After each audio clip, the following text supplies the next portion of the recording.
किशनगंज में प्रधानमंत्री नरेंद्र मोदी पर बरसी कांग्रेस की राष्ट्रीय अध्यक्ष मल्लिकार्जुन खड़गे। पीएम मोदी को बताया झूठों का सरदार, झूठ की राजनीति करने का लगाया आरोप। कांग्रेस के राष्ट्रीय अध्यक्ष मल्लिकार्जुन खड़गे आज किशनगंज पहुंचे, जहां उन्होंने लोहागढ़ा में चुनावी जनसभा को संबोधित करते हुए कहा कि यह चुनाव जमहूरियत को बचाने के साथ साथ संविधान को बचाने का है।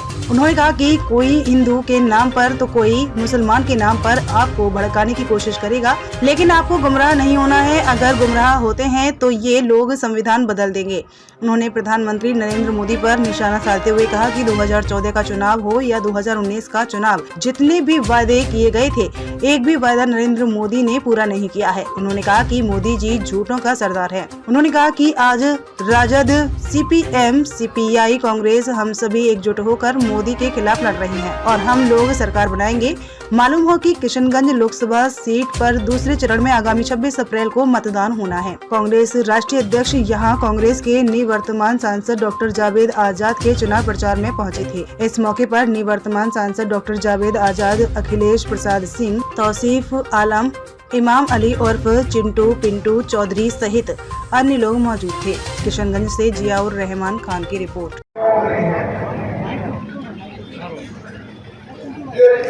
आपस में झगड़ के एक दूसरे से बात करके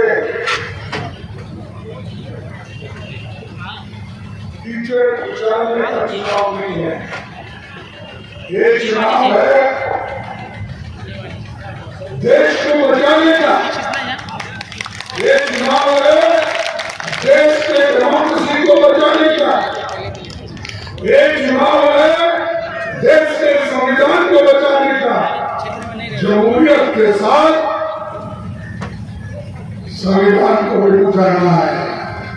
ये चुनाव है और अगर इसमें हम कुछ गलती किए, फर्ज करो गलती से कुछ फिसल गया तो तुम्हारे हाथ से पूरा चले जाएगा। कोई आके आपको भड़का देगा,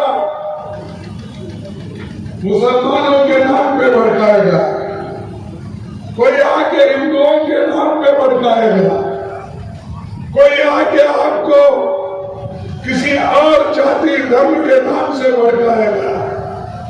लेकिन उससे अगर उस झांसे में आप पड़ गए तो समझो हमारे आगे के नस्ल को आप खत्म कर रहे हैं, उनके हकूक को छीन रहे हैं और उसका सारा बात आपके ऊपर है।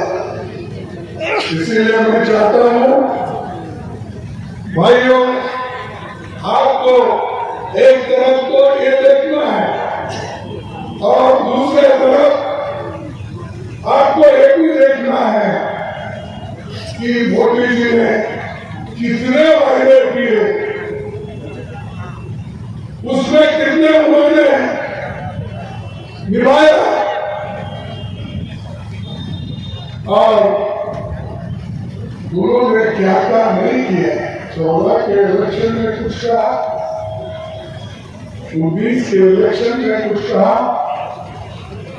और जब कभी हुकूमत में आना उससे पहले उन्होंने यही कहते रहा कि देश के लोगों को, भाइयों, मेरे भाइयों, अब आने वाले चुनाव के अंदर अगर मैं जीत जाऊंगा, हर एक युवाओं को 2-2 करोड़ नौकरियां दूंगा हर साल। तो 10 साल में कितने करोड़ नौकरी होना चाहिए? कितने होना चाहिए था? 20 करोड़। क्या मोदी ने 20 करोड़ नौकरियां दी? बोलिए, दी? तो मोदी जी झूठ है क्या हम झूठ है? मोदी जी झूठ है ना? अगर मैं ये बोलूं तो मोदी जी झूठों का सवाल है तो ये क्या गलत है? क्या ये गलत है? सच है। और मोदी जी ने ये भी कहा कांग्रेस वाले खूब पैसा कमाए, विदेश में काला धन है। मैं काला धन लाकर आज सबके जेब में 15-15 लाख डालूंगा। ये कहा है नहीं कहा? फिर 15 लाख मिले आपको? नहीं। तो मोदी झूठ है या हम झूठ है? तीसरा उन्होंने कहा, भाइयों मैं किसान की आमदनी दुप्पट कर दूंगा, डबल कर दूंगा। किसान की आमदनी दुप्पट हो गई है, हुआ नहीं हुआ? तो मोदी झूठ है तो हम झूठ है? तो आपको समझ में आ रहा है ना कौन झूठ है कौन सच है? अगर इसको निकालना है तो आप कांग्रेस को मजबूत करना होगा और कांग्रेस के कैंडिडेट को चुन के लाओ, क्योंकि कोई अकेला लड़कर इस देश में सरकार नहीं बना था। सरकार वही लोग बना सकते हैं, इंडिया अलायंस वाले, आरजेडी, कांग्रेस, सीपीएम, सीपीआई, ये सब लोग मिलकर आज हम एक होकर मोदी के खिलाफ लड़ रहे हैं। इस लड़ाई में एक होकर अगर आगे चलेंगे तो ही मुमकिन है कि मोदी को हटाएंगे। अगर आप इधर इधर भटकेंगे, कोई उधर से आया कोई इधर से आया, तो हम कहीं के नहीं। तो इसलिए आपको जरूर सोचना होगा। आप इमोशन में बताओ, किसी की बात मत सुनो। इन्होंने एक काम, उन्होंने, अरे ये तो सबको मालूम है। मैं तो संयुक्त से आता हूँ, मुझे भी मालूम है लोगों का क्या दर्द है, दुख है। और मैं तो बेहतरीन जानता, मैं हैदराबाद स्टेट का, हैदराबाद कर्नाटक से आता हूँ, जहाँ मुस्लिम पॉपुलेशन है, सरकार पॉपुलेशन है, हिंदू पॉपुलेशन है, सभी लोग मिलकर रहते हैं। और मैं वहीं से 50 साल चुन के आया हूँ। 50 साल, एक दिन में, 2 दिन में, एक इलेक्शन नहीं, 2 इलेक्शन नहीं, मैं 11 इलेक्शन आगे मेरे दोस्त क्या बैठे भारत तो 11 इलेक्शन मैंने जीता। ये 12वां इलेक्शन किसी वजह से आरएसएस के खेल से मैं हारा, लेकिन फिर मैं सभा में आया। सोनिया गांधी, आखिरी में मैं चंद बातें और आपके सामने रखूंगा कि 215 में मोदी जी आए, क्या बोले? 1,25,000 करोड़ रुपए का मैं क्या दूंगा, पैकेज दूंगा। आप भूल के लोग ऐसा भूल कर उसको बोल दे रहे, मत भूलो भाई। जो जख्म होती है अगर जल्दी भूल गए तो तुम खत्म हो गए। 1,25,000 करोड़ रुपए का पैकेज दूंगा। कहाँ है वो पैकेज? जरा अखिलेश जी ढूंढ के लाओ, कहाँ है? जरा हमको भी दिखाओ। बिहार में पता था तो 1,87,000 करोड़ का पैकेज था।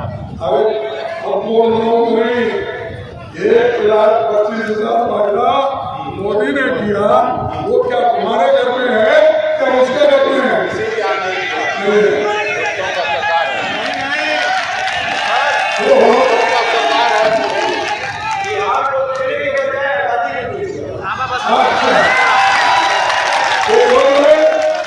बिहार को देने के लिए अदानी को दिया, लेकिन अदानी बोल रहा है कि जो आया था मेरा चोरी हो गया, तो फिर बीजेपी को दिया।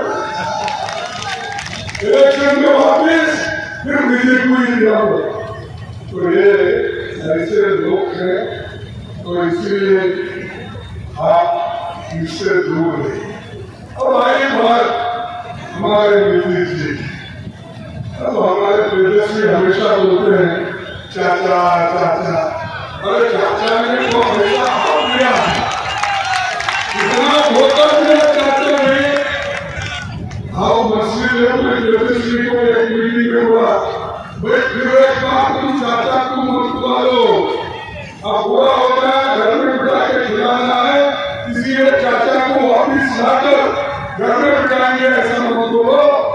एक बार गया है उसको जाने दो, कोई फर्क नहीं पड़ता।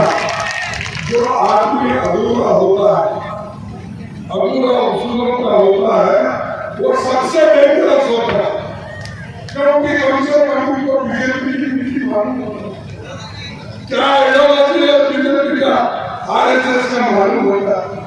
अब नीतीश का क्या आइडियोलॉजी क्या मालूम, सिर्फ दल बदल इधर से उधर उधर से पटकन पर आया वहां गया।